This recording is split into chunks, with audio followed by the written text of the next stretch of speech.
तो according to Stefan law, due to change in mains voltage, पीछे से ना वोल्टेज का चेंज आ गया, तो इलेक्ट्रिकल वोल्टेज का चेंज आया, इलेक्ट्रिक बल्ब का जो टेम्परेचर है 3000 केल्विन से 4000 केल्विन हो गया, तो टेम्परेचर बढ़ गया। ठीक, टेम्परेचर की वैल्यू बढ़ गई। What is percentage rise in electric power consumed, तुम्हारी पावर कितनी कंज्यूम हो रही है परसेंटेज में, ये बताओ। अब प्रॉब्लम क्या है, ये क्वेश्चन तो करंट इलेक्ट्रिसिटी का है कि तुम अगर वो बिजली का कोई क्वेश्चन करते हो वोल्टेज करंट चेंज करके पावर में चेंज आता है, लेकिन ये ऐसे नहीं कर रहा, ये कह रहा है कि जब टेम्परेचर चेंज हुआ, टेम्परेचर जब चेंज हुआ तो उस बल्ब ने ज्यादा एनर्जी निकाली पर सेकेंड पर यूनिट एरिया। वो जितना एनर्जी का चेंज है वो इसलिए एनर्जी का चेंज है, इसलिए पावर में ज्यादा इंक्रीज हो रहा है, लाइट की या जो भी पावर ज्यादा आ रही है क्योंकि पीछे से वोल्टेज ज्यादा हो रही है। तो हमने यही कैलकुलेट किया। हमने क्या किया, हमने कहा कि ठीक है, एनर्जी पर सेकेंड पर यूनिट एरिया का फॉर्मूला क्या होता है, सिग्मा इंटू टी की पावर 4, या सिंबल चेंज कर सकते हो, कोई प्रॉब्लम नहीं है इसमें। इसमें काम करना, इसके अंदर ये क्या सिंबल मैंने लिखा, पावर। पावर क्या होता है, एनर्जी बाय टाइम। तो एक काम करना पड़ेगा तुम्हें यहाँ ना एरिया से मल्टीप्लाई करना पड़ेगा, area of a bulb. Correction कर लो, क्योंकि पावर का मतलब यहाँ पर एनर्जी पर सेकेंड है और एरिया राइट साइड पे गया, क्योंकि ये वाली जो टर्म होती है वो सिर्फ एनर्जी पर सेकेंड पर यूनिट एरिया होती है। तुम एरिया से मल्टीप्लाई करोगे तो एनर्जी पर सेकेंड यानी कि पावर है। तो जब टेम्परेचर 3000 केल्विन है तो पावर P1 है, जब टेम्परेचर 4000 केल्विन है तो पावर इतनी है। एरिया सेम है वो अलग बात है। तुमने इन दोनों को डिवाइड किया, डिवाइड करके तुम्हारे पास पावर की रेशियो आ गई। तुम्हें परसेंटेज चेंज इन पावर निकालना है, that is P2 minus P1 by P1 into 100। तो यहाँ से P2 बाई P1 की वैल्यू तुम्हारे पास ऑलरेडी है, इसको पुट करके percentage change can be calculated. Method समझ में आ रहा है कि क्या रूल है इसमें।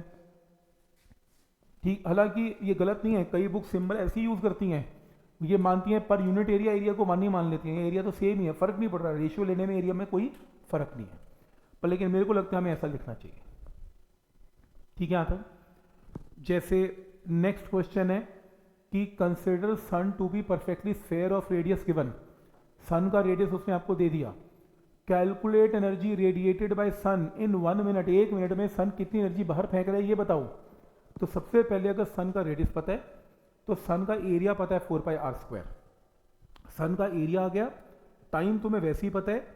तो सन अगर परफेक्टली ब्लैक बॉडी मान लें, क्योंकि एमिसिविटी गिवन नहीं है, तो कितनी एनर्जी निकलती है पर second per unit area, sigma into T की पावर 4 को एरिया और टाइम से मल्टीप्लाई करके लेफ्ट हैंड साइड पे क्या आएगी, सिर्फ एनर्जी।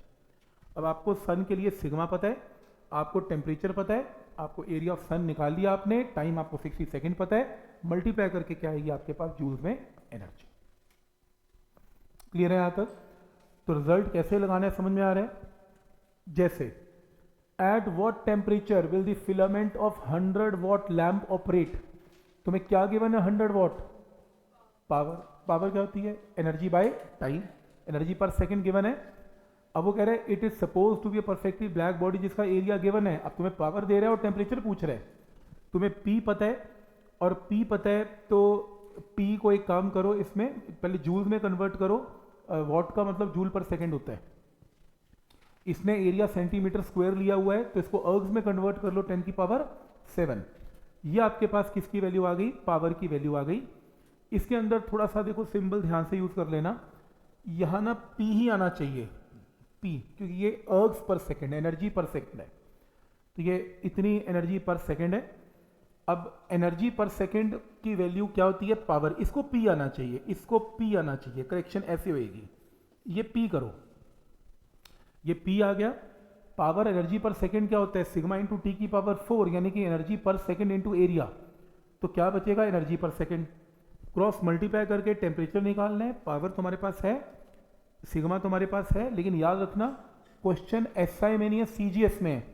और CGS में यहाँ पर 10 की पावर -8 नहीं आएगा, 10 की पावर -5 आएगा, लास्ट टाइम लिखवाया था। और आपको एरिया तो यूनिट पता ही है, सॉल्व करके टेम्परेचर की वैल्यू आएगी। पॉइंट समझ में आ रहा है कि कैसे फॉर्मूले को यूज करना है। ठीक है, आंसर, हाँ, जो आपके पास जो टेम्परेचर्स हैं वो ऑटोमेटिकली केल्विन में चलते हैं इसमें। नेक्स्ट है suppose surface area of a person body is given, एक बंदे का पूरी बॉडी का सरफेस एरिया है 1.8 मीटर स्क्वायर और रूम का टेम्परेचर, कमरे का टेम्परेचर 20 डिग्री सेल्सियस है। उस बंदे की स्किन का टेम्परेचर 27 है। अब क्योंकि बॉडी का टेम्परेचर 27 है, रूम का टेम्परेचर 20 है, तो heat will move from a higher temperature to lower temperature. Body से लेके रूम के अंदर हीट जाएगी। नेक्स्ट है एमिसिविटी स्किन की 0.97 है। This is not a perfectly black body. तो वो कह रहे हैं estimate rate of heat radiation from body of a person. Rate of radiation का मतलब एनर्जी पर सेकंड निकालो क्या होगी। तो एक काम करो, एरिया तुम्हें पता है, एमिसिविटी तुम्हें पता है, टेम्परेचर 27 बॉडी का तुम्हें पता है 300 केल्विन, और रूम का भी पता है 20 का मतलब 293 केल्विन। सारे टेम्परेचर पता है, तो बॉडी में से कितनी एनर्जी निकलेगी पर सेकंड कैसे आएगा? क्योंकि यहां पर बॉडी का टेम्परेचर T है, सराउंडिंग का T0 है, तो क्या लगाएंगे? Sigma into area into T⁴ minus T0⁴ और एमिसिविटी से multiply. It is not a perfectly black body, क्योंकि एरिया से मल्टीप्लाई किया हुआ है। लेफ्ट हैंड साइड क्या आएगा? एनर्जी पर सेकंड जो मुझे निकालनी है। अब सारी वैल्यूज मुझे पता है, एमिसिविटी पता है, सिग्मा पता है, एरिया पता है और टेम्परेचर भी पता है। आंसर पॉइंट समझ में आ रहा है कि कैसे क्या रूल है इसको सॉल्व करने का और कैसे इस एग्जाम्पल को यूज करना है। नेक्स्ट है spherical body with radius 12 centimetre radiate 450 watt power at 500 kelvin. तो तुम्हें ये कह रहा है कि रेडियस तुम्हें एक बॉल का पता है, बॉडी का पता है, उसकी पावर पता है, पावर का मतलब एनर्जी पर सेकंड पता है और टेम्परेचर पता है।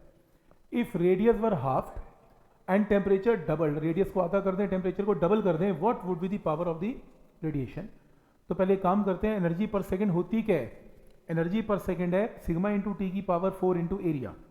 बेटर है अगर तुम एक काम कर लो, इसको ई सिंबल की जगह लिख लो, या तो एनर्जी पर सेकंड या इसको लिख लो पावर। वैसे बुक तो ई भी लिखी जाती हैं, पर वो मेंशन करती हैं where E is energy per second. तुम खुद कंफ्यूज हो जाओगे। कैपिटल ई हमने एक बार याद कर लिया, energy per second per unit area, तो बेटर है तुम एनर्जी पर सेकंड को पावर लिख लो। तो इतनी एनर्जी पर सेकंड बाहर निकल रही है, एरिया तुम्हें स्फेयर का पता है। अब वो क्या कह रहा है कि तुमने टेम्परेचर रेडियस को हाफ कर दिया, टेम्परेचर डबल कर दिया ऊपर, तो नई पावर पी डैश है। रेडियस को तुमने हाफ कर दिया, टेम्परेचर को तुमने डबल कर दिया, तो तुम्हारे पास नई पावर की ये वैल्यू आ जाएगी। तो तुम एक काम करो, इक्वेशन नंबर 2 और 1 को डिवाइड कर दो, तो नई पावर और पुरानी पावर की वैल्यू आएगी। पुरानी पावर तो 450 गिवन है, नई पावर 4 टाइम्स आ गई। आंसर समझ में आ रहा है? यहां तक ये रूल समझ में आ रहा है कि क्या रूल है, कि कैसे रेडियस को हमने डबल किया, टेम्परेचर को हाफ किया, उसे पावर में कैसे फर्क पड़ रहा है। और पावर का मतलब एनर्जी पर सेकंड ही होती है। ये radiation per second, energy per second, intensity per second एक ही बात है। ठीक, जैसे two bodies A and B को हमने कैसे रखा? एक वेसल में रखा 27 डिग्री सेल्सियस। पहले ए को रखा, फिर बी को रखा। ए का टेम्परेचर कितना है? 527 यानी 800 केल्विन, और सराउंडिंग का टेम्परेचर कितना है वेसल का? 300 केल्विन। अब ए का टेम्परेचर बढ़ा है सराउंडिंग से, तो हीट बाहर निकलेगी। ऐसे फिर उसके बाद बी को रखा 127, बी का टेम्परेचर 400 केल्विन है, ये भी सराउंडिंग में हीट को तो बाहर निकाल लेगा। आपको निकालना है compare rates at which heat is lost from A to B. तो आपको रेट बताना है किससे एनर्जी जो है ए से बी जा रही है।